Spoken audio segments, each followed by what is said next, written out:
উফ, এবার বের কর তো হতচ্ছাড়া, চিড়ে যাচ্ছে তো। কতবার বলেছি একটু তেল দিয়ে নে। আমার তো বয়স হয়েছে নাকি? তোর মা দেখে ফেললে সমস্যা হবে। আরে, তুমি চিন্তা করো না, আমি মাকেও ম্যানেজ করে নেব। দুপুরে ঘুম ভেঙেই দেখি পদী-পিসি এসে হাজির বাড়িতে। মায়ের নাম ঋন্ময়ী। আর সন্তু কাকিমার নাম কেন সন্তু কাকিমা আমি জানি না। মা আমার বরাবরের লোভী। বয়স ৪৫ হলেও লোভ যেন চোখে মুখে লেগেই আছে। একটু অগোছালো করে শাড়ি পরে, তাও ঘরের কাজ করার সময় হাঁটু অবধি গুটিয়ে গুজে নেয়। বাড়ির আরেক অতিথি সন্তু কাকিমা। বেশ চালাক মহিলা। আসলে এখনও ইয়াং টাইপের। ছেলে মেয়ে হয়নি বলে কাকাও আমার বোকাশোকা। এমন সুন্দরী কাকিকে সুখী রাখতে পারে না, তেমনটাই আমার বিশ্বাস। পদী-পিসি মায়েরই বয়সী। স্বামী বার্মায় সেনা ছাউনিতে ছিল। যুদ্ধে সেখানেই পরলোক গমন করে। তারপর এক মেয়ে নিয়েছিল মায়ানমারে। সে হবে ১৯৮৫-র কথা। এক মেয়ে স্থানীয় অবাঙালিকে বিয়ে করে বার্মার হয়ে গেছে আজীবন। ৩ কুলে কেউ নেই। পদী-পিসি আমার খুব ভালো লাগে। তার দিকে তাকালে মন জুড়িয়ে যায়। পদী-পিসিকে দেখে আনন্দ আমার কম হল না। একে তো বিধবা, আর ওপর আবার একটু স্বাস্থ্যবান। ইউনিভার্সিটি থেকে পড়া শেষ করে মাস ৩ হল বসে আছি বাড়িতে। মা কাকিমাদের কাছাকাছি থেকে আমার ওজন ৭৬ কেজি থেকে ওজন ৭২ কেজিতে দাঁড়িয়েছে। কিন্তু লক্ষ্য আমার সন্তু কাকিমার দিকে। গভীর জলের মাছ। চারা খায় কিন্তু বড়শি খায় না। তার ওপর পদী-পিসি। এ যেন একের ভিতর দুই। কলের জল তোলা, কাপড় কাচা, এসব হামেশাই দেখি আমি। ঝুনু আমার ছোট বোন। রাগ হয় যখন ঝুনুকে নিয়ে দাবা খেলতে বসে সন্তু কাকিমা। ঝুনু আঁচল অগোছালো করলেই সন্তু কাকিমা দ্রুত ঠিক করে নেয়। তাই সন্তু কাকিমাকে ডাকবার সুযোগ হয় না। শেষে জেদ করে ৯০০ টাকা দিয়ে পেরিস্কোপ কিনে নিয়ে আসলাম। আমাদের পায়খানার দেয়ালের ওপরের টালিতে ফাঁকা আছে। সেখানে পেরিস্কোপ রাখলে পাশের বাথরুমে সবকিছু দেখা যায়। এ আমারই আবিষ্কার। কলম্বাস বেঁচে থাকলে আমার পায়ের ধুলো নিয়ে যেত আমার বাড়িতে এসে। গল্পের শুরু পদী-পিসির বার্মা থেকে আনা একটা টিনের বাক্স নিয়ে। মার শুধু দিনরাত চিন্তা, অনেক টাকা আছে বুঝি সেই বাক্সে। সেই বাক্স এক মুহূর্তের জন্য হাতছাড়া করে না পদী-পিসি। গরিব মধ্যবিত্ত পরিবার আমাদের। বাবা কর্পোরেশনের কেরানি। দিদিকে বিয়ে দিয়েই অর্থশূন্য।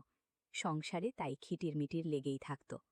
তার উপর পদী-পিসি মাথায় চেপে বসে বাবার চাপ বাড়িয়েই দিল। খুব চেষ্টা করছি ব্যাংক বা রেলে যদি একটা চাকরি লাগিয়ে দেয়া যায়। চাকরি তো মুখের কথা নয়। মাসে ২০০০ টাকা করে পদী-পিসি বাবাকে দেবেন, তার খরচ বাবদ। কাকা প্রাইমারি কলেজে শিক্ষকতা করলেও মাইনে পান ৩ মাসে। করিমপুরে কোনো রেল যোগাযোগ নেই। যাতায়াত বাসে আর নৌকায়। জুবিলি থেকে খেয়াঘাট, আর খেয়াঘাট থেকে আরও ১ ঘণ্টার পথ। চক্রপুর স্টেশন এখন থেকে মাইল ৫। সেখান থেকে আজকাল চালু হয়েছে ম্যাজিক গাড়ি। ১২ জন বসে সে গাড়িতে। গ্রামের রাস্তায় লাফাতে লাফাতে যায় একদিক থেকে অন্যদিকে। উঠলেই ৫ টাকা ভাড়া।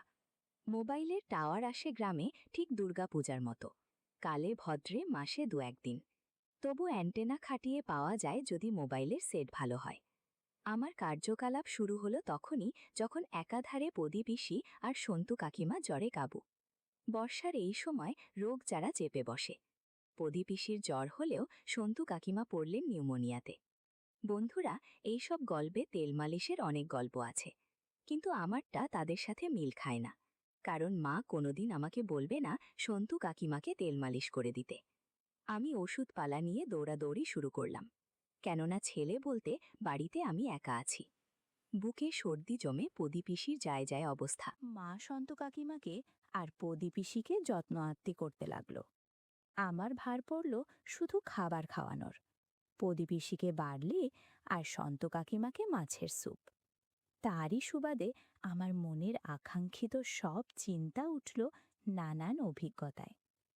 মা খেচিয়ে উঠল। কখন থেকে বলছি মাছের স্যুপ গরম না খেলে ওর গলা দিয়ে নামবে না। বড় ঘরের মেয়ে, দেখিস যত্ন করে খাওয়াস, না হলে ঠাকুরপো আবার মুখ বেঁকাবে। মাথা নাড়িয়ে মাকে বললাম, উফ, তোমরা আমাকে দিয়ে এত খাটাও।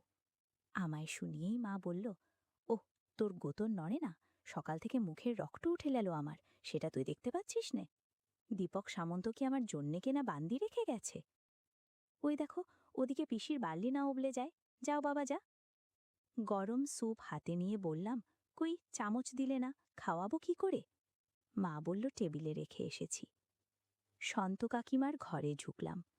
ঘরে ঢুকলেই সন্ত কাকিমার সুগন্ধে মন ভালো হয়ে গেল। ঘরে ঢুকে দেখি চিত হয়ে পড়ে আছে সন্ত কাকিমা।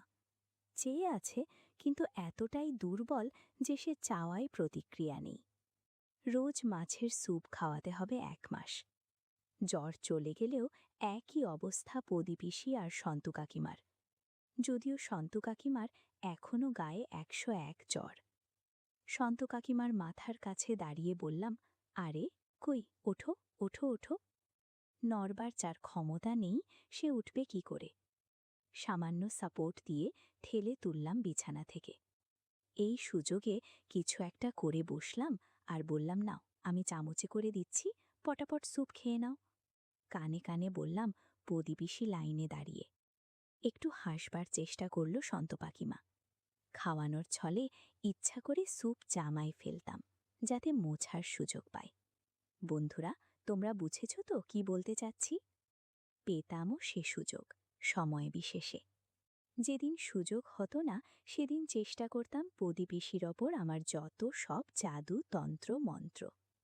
বেশ চলছিল, কারোরই ঠিক হবার নাম নেই।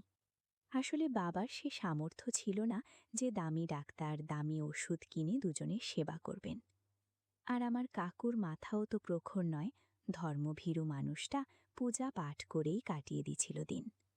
আমিও দুজনের সাথে ছলে বলে কৌশলে সেবা করতাম। অসুস্থ হয়ে থাকলে কোনো মানুষের সাথে সত্যি দুষ্টুমি করা যায় না। যারা করে তারা অপরাধী, মনোবিকারের লোক। আমি পারছিলাম না। আমাদেরই পুরনো ডাক্তার এসে দেখলেন দুজনকে। খুব সামান্য উন্নতি ঠাকুরজি, আজ 7 দিন হলো, আর 2 দিন দেখুন, না হলে কিন্তু দুজনকেই হাসপাতালে ভর্তি করতে হবে। আচ্ছা ঠাকুরজি, আজ পারলে দুজনের বিছানা পাল্টে দুজনকে স্নান করিয়ে দিন দেখি। মানে গা কম্পেশ করে ভালো করে মাথা ধুয়ে দেবেন। এই পটল, এসব তো তুমিও পারো, মাকে এত খাটানোর মানে হয়? বাড়ির বিপদের সময় এসব তো তোমারই দেখে রাখা উচিত। শোনো, ঠান্ডা জলে মাথা ধোয়াবে আর গরম জলে গা কম্পেশ করবে, বুঝলে? মনে আছে তোমার পায়ে স্টিচ পরার সময় আমি যেন পা কম্পেশ করে দিয়েছিলাম শরীর টেনে টেনে? সেরকম। দেখবে বিকেলেই জ্বর নেমে গেছে, আর না হলে আমি হাসপাতালে রেফার করব। জ্বর মাথায় উঠে গেলে বিপদ হয়ে যাবে। বৌঠান, আজ আসি কেমন? ওষুধ যেমন চলছে সেরকমই চলুক। সিপ্রোফ্লক্সিনটা না দিলেও চলবে, 6 দিন খাওয়ানো হয়ে গেছে। পরামর্শ দিয়ে ডাক্তার চলে গেল। দিবাকর ডাক্তারে মুলুকের ভরসা। সময় নেই, কিন্তু রোগ ভালো করে। কেউ পয়সা দিতে চায় না গ্রামে, কারণ ডাক্তারকে পয়সা দেয়া মানে সেই পয়সা জলে গেল। আমি ফ্যাল করে চেয়ে থাকলাম রাস্তার দিকে। হে প্রভু পরমেশ্বর, শেষে তোমার দয়া হলো। সন্ত কাকিমাকে যে স্নান করাতে হবে ভাবলেই তেমন যেন লাগছে। অবশ্য মা যদি অনুমতি দেয়। রান্না করছিল মা, ঝুনুকে কোলে নিয়ে গলমন্দ করছে আর বলছে, আমার হলো যত জ্বালা, তো বড় সংসার, কোলের বাচ্চা, কি করে সব সামলাই? কর্তাদের ফুর্তি দেখলে বাঁচি না। 2 দিন না হয় আফিস বন্ধ দিয়ে ঘরে থাকো বাবা, রোগ জ্বর বেঁধেছে। না, তাদের রোজ অফিস যাওয়া চাই। আসুক, সব বোঝাবো ভালো করে। কইরে পটলা, তুই কি মুখ দিয়ে মাছি মারছিস? ঝুনুকে নিয়ে জানাকোল থেকে, আমায় রান্না করতে হবে তো। আর দিবাকর ডাক্তার যা বলল, আমি বাপু এত খাটতে পারবো না। আমি তৈরি ছিলাম, কিন্তু গম্ভীর করে বললাম, এসব কাজ কি ছেলেদের? আমি পারবো না। মা বলল, ও মা, এতে ছেলে মেয়ের কি আছে? বলি, আমি মরে গেলে কি আমায় চিতায় তুলবি না? ও পাড়ার কাওড়ার ঘরের মেয়ে নিয়ে এসে বলবি মাকে চিতায় তুলে দে? মাথা আমার এমনি খারাপ পটলা, যা বলছি কর। কাজ বললেই মুখ বেজার। পরম অনিচ্ছায় বেজার মুখ নিয়ে গেলাম রান্নাঘরে। ঝুনু খুঁটে খুঁটে বাতাবি লেবু লাল করে দিয়েছে। মুখ দিয়ে এখন কামড়ায় বাতাবি লেবুর বোটা। অল্প বয়স, সে তো বোঝে না। ঝুনুকে তুলতে গিয়ে বাতাবি লেবুর দিকে চোখ পড়ল। এতক্ষণ ধরে কামড়ানোর কারণে লালা লেগে আছে। ঝুনুকে তুলে নিলেও বাতাবি লেবু ওভাবেই পড়ে আছে। শ্রোতা বন্ধুরা, ইউটিউবের কড়া নিয়মের কারণে কিছু বিষয় সরাসরি বলা যাচ্ছে না। তোমরা যদি একদম খোলামেলা গল্প শুনতে চাও, তাহলে কমেন্টে দেয়া লিঙ্ক থেকে আমার ওয়েবসাইট ভিজিট করো। সেখানে একদম খোলামেলা গল্প দেয়া আছে। আমি কিছুক্ষণ দেখে ঝুনুকে ঘরে ঘুম পাড়িয়ে দিয়ে আসলাম। নিচে গিয়ে আবার রান্নাঘরে গেলাম। মা একটা টিনের বালতিতে আধ বালতি গরম জল দিয়ে গেল। নে, একবার কাকিমাকে কম্প্রেস করে দে, পদির জলটা পরে দিচ্ছি। হাত পায়ের গোড়ালি, পিঠ আর গলা ভালো করে ধুয়ে দিস, 6 দিন ধরে শুয়ে আছে। আমি মনে মনে বললাম, পারলে অনেক কিছুই করা যাবে। তোয়ালে নিয়ে বললাম, ঠিক আছে।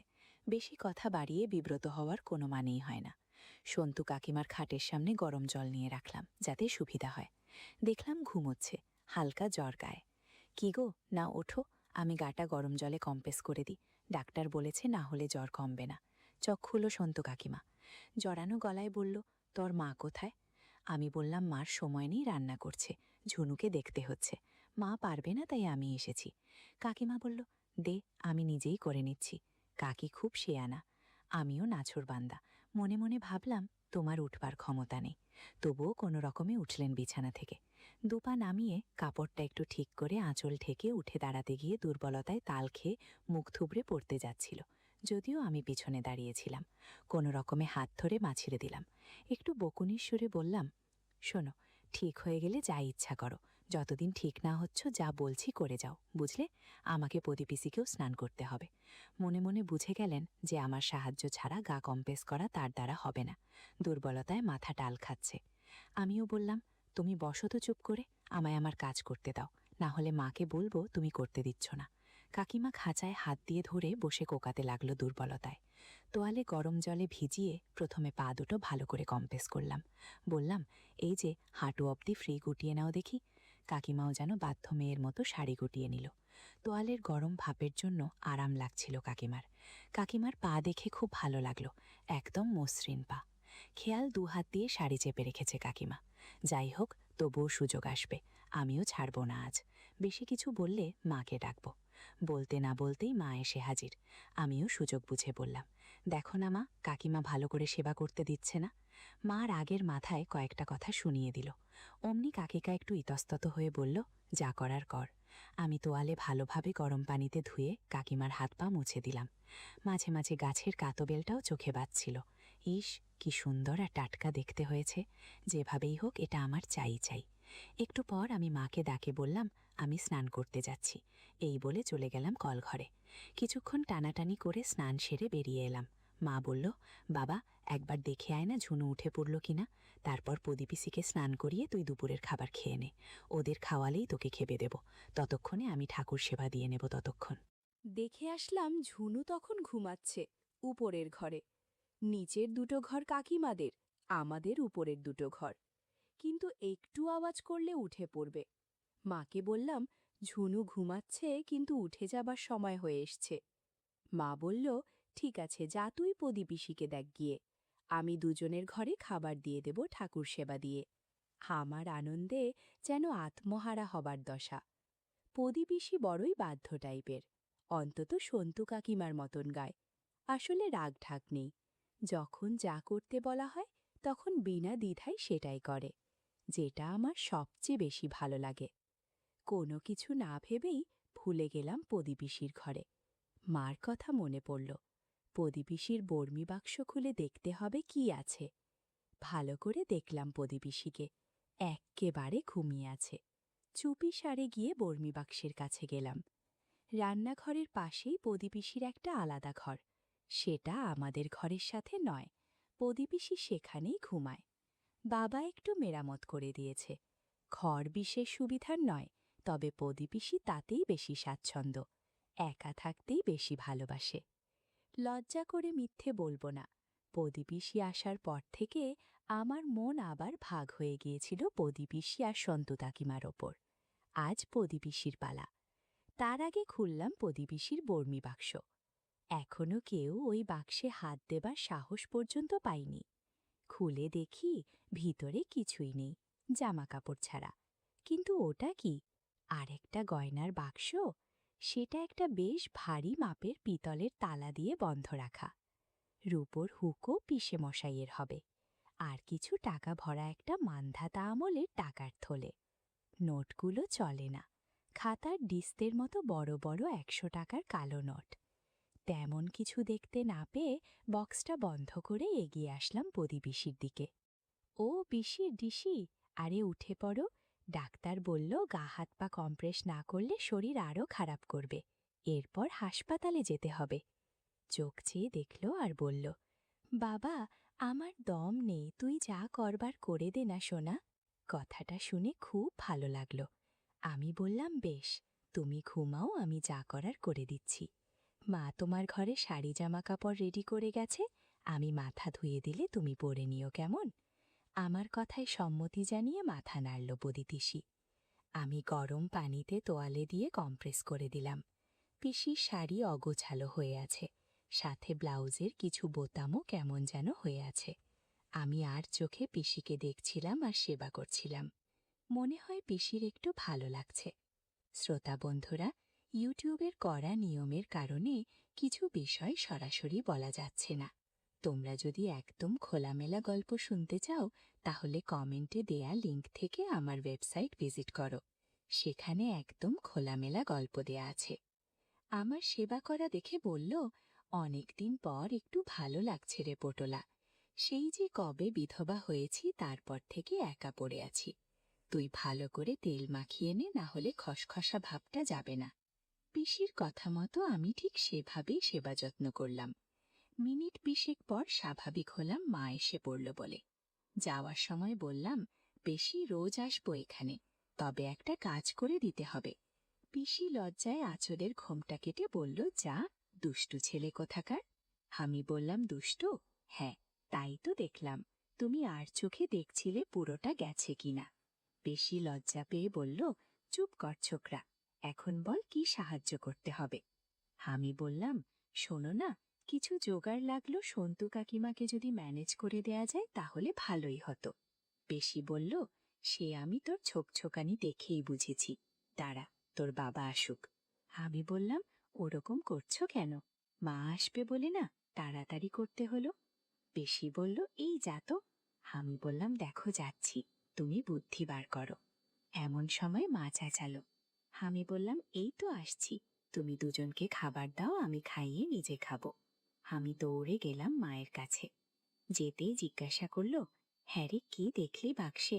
আমি চোখ বড় বড় করে বললাম, অনেক কিছু। কি কি দেখলি? আমার দিকে তাকিয়ে তাকিয়ে লোক যেন গরম মোমের মতো গলে পড়ছে চোখ থেকে। বাড়িয়ে বললাম, সোনা দানা আরো কত কি, অনেক টাকা মা। মা বলল, তাহলে এখন থেকে খাতির করা শুরু করি, কি বল? মার চোখে শুধু অনেক টাকা, অনেক টাকা। আমি বললাম, শোনো, প্রদীপিসিকে কি করে খুশি করতে হয় সেটা আমার উপর ছেড়ে দাও। মা যেন আগ্রহ নিয়ে আমায় মাথায় হাত বুলিয়ে বলল, পারবি বাবা, পারবি, আমাদের সব দুঃখ দূর হয়ে যাবে না রে। আমিও বাড়িয়ে বললাম, হ্যাঁ, বাক্স ভর্তি টাকা। আমায় আদর করতে করতে মা বলল, নে বাবা নে, আজ থেকেই লেগে পড়। আমি রোজ সন্দেশ খাওয়াবো পদিকে। এখন যা সন্তুকে খাইয়ে দিয়ায়। আমিও গদগদ হয়ে চলে গেলাম সন্তু কাকিমার ঘরে। দেখি শুয়ে আছে। শাড়ি সায়া ব্লাউজ পরলেও অসুস্থ মানুষ ঠিকমতো পরতে পারেনি। মনে হচ্ছে একটু ভালো লাগছে। তাকিয়ে বললাম, কি এখন কেমন? নাও খেয়ে নাও, না হলে তোমার স্যুপ ঠান্ডা হয়ে যাবে। আশ্চর্য রকমভাবে দুজনের যেন ঠিক হতে শুরু করেছে। প্রদীপিসি প্রায় বিছানা থেকে উঠে বসেছে। যদিও সন্তু কাকিমা এখনও উঠতে পারেনি, কিন্তু চোখ মুখ আগের চেয়ে অনেক পরিষ্কার। সন্তু কাকিমাকে খাবার খাইয়ে মায়ের কাছে গেলাম। একটা বুদ্ধি দিয়ে বললাম, শোনো, চুপি চুপি একটা কথা বলি। মা স্বাভাবিক তীক্ষ্ণ সুরে বলল, বেলা দুপুরে আবার আধিক্ষেতা কেন? আমিও কায়দা করে মাকে বললাম, ইশারা করে প্রদীপিসি শুনতে পাবে। মাও এগিয়ে আসলো। আমি চাল চেলে দিলাম। প্রদীপিসি বিধবা তো। আমার মনে হয় প্রদীপিসি কারো সঙ্গ যায়।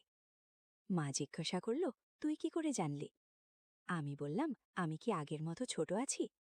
আমায় ইশারা করে একটু ওই রকম, মানে ছেলে মেয়ের যেমনটা হয়। তুমি চাইলে দেখাতে পারি, আমি মিথ্যে বলছি না, সত্যি বলছি। মা বলল, আর যদি সত্যি না হয়? আমি বললাম, তোমার টাকার দরকার না দরকার নেই। মায়ের মুখ বদলে গেল। বেশ, আজ দেখব, যদি তুই মিথ্যে বলিস তাহলে আজ তোর এবারের শেষ দিন। আমি বললাম, যখন প্রদীপিসির ঘরে যাব কম্পোজ করাতে, তখন ওপাশের জানলা দিয়ে দেখো, সব দেখতে পারবে। মা বলল, ইস মা গো, আমার মরণ হয় না, তুই নিজের পিসির সাথে? আমি বললাম, তোমার প্রতিবেশীর সম্পত্তি চাই নাকি না তাই বলো না। মা বলল, তোর বাবা যদি জানতে পারে না, সেদিন তোর শেষ দিন হবে। হে ভগবান, এ কি অনাচার! একটু পর মা জল গরম করে দিল। আমিও মাকে ফিসফিস করে বললাম, 15 মিনিট পরে জানলা দিয়ে দেখো, বুঝতে পারবে। মাও যেন নিষিদ্ধ দৃষ্টি দিয়ে আমার চোখের ভিতরে তাকিয়ে আমায় মেপে নিল। মাকে যখন আমার নাটকে জড়িয়ে ফেলেছি, সন্তু কাকিমাকেও কোনো রকমে ঢুকিয়ে ফেলা যাবে। সোজা গেলাম প্রদীপিসির ঘরে। কোনো কথা না বাড়িয়ে সেবা করতে শুরু করলাম। পিসি একটু বিরক্ত হয়ে বাধা দেবার চেষ্টা করলেও আমি প্রদীপিসিকে রাজি করালাম। এখন সব ঠিক আছে, আমার কথার সাথে তাল মিলাচ্ছে। শ্রোতা বন্ধুরা, ইউটিউবের কড়া নিয়মের কারণে কিছু বিষয় সরাসরি বলা যাচ্ছে না। তোমরা যদি একদম খোলামেলা গল্প শুনতে চাও, তাহলে কমেন্টে দেয়া লিঙ্ক থেকে আমার ওয়েবসাইট ভিজিট করো। সেখানে একদম খোলামেলা গল্প দেয়া আছে। কিছুক্ষণ বাদেই দেখি মা জানলার পাশে এসে হাজির। এদিকে পিসি চোখ বুজে আছে, ঠিক যেমনটা আনন্দে থাকলে হয়। আমি পিসির বোঝা চোখের সুযোগ নিয়ে মাকে ভিতরে আসতে বললাম, যাতে হাতে নাতে যাতে ধরতে পারে। মার আসতে যতটুকু সময় লাগবে ততটুকুই আমার স্বাধীনতা। ক্যাচক্যাচ করে দরজা খুলে মা ঢুকল। মাকে দেখে ধরফরিয়ে উঠল প্রদীপিসি। কোনো রকমে আড়াল করল। মার দিকে তাকিয়েই অভিযোগ করতে শুরু করল, এই দেখ, তোর ছেলে রোজ আমাকে বিরক্ত করে। মানা করেছি, বলেছি তোর বাবাকে বলে দেব আজ। আমি ওর শক্তির সাথে পারিনি। মা হতভম্ব হয়ে কি বলবে, তোতলিয়ে বলল, না বদি, আমি কিছু মনে করিনি। হ্যাঁ হ্যাঁ, কি মনে করব, আমি যাই, ঝুনুর উঠবার সময় হয়ে গেল। মা যাবার আগে জাদুর লাঠির দিকে একবার তাকালো। আমি বুঝে গেছি মায়ের পছন্দ হয়েছে। এদিকে পিসি বলছে, ওরে যাসনি, শোন, তোর ছেলেকে কিছু বললি না? আমি তো তোদের কারো সামনে যেতে পারবো না লাজে। মা দরজা দিয়ে বেরিয়ে যাওয়ার আগে বলল, বলা বলির কি আছে, আমি কিছু মনে করিনি। আমি ইশারা করলাম প্রদীপিসিকে। প্রদীপিসি কপালে হাত ঠেকিয়ে বলল, এ কি দুষ্টু ছেলে রে বাবা, তোর তলে তলে এত বুদ্ধি। রান্নাঘর থেকে মা চেঁচালো, বাবা পটলা, সন্তু কাকিমাকে দেখে তুই স্নান করে নে বাবা, না হলে দেরি হয়ে যাবে কালকের মতো। আমি প্রদীপিসির দিকে তাকিয়ে বললাম, কি গো, পারবে করে নিতে? মুখ ভেঙিয়ে প্রদীপিসি দমল, যা, হাত ছাড়া আমার সামনে থেকে। এরপর কি হলো আর কিভাবে সন্তু কাকিমাকে কৌশলে রাজি করালাম তা তোমাদের আগামী পর্বে শোনাব।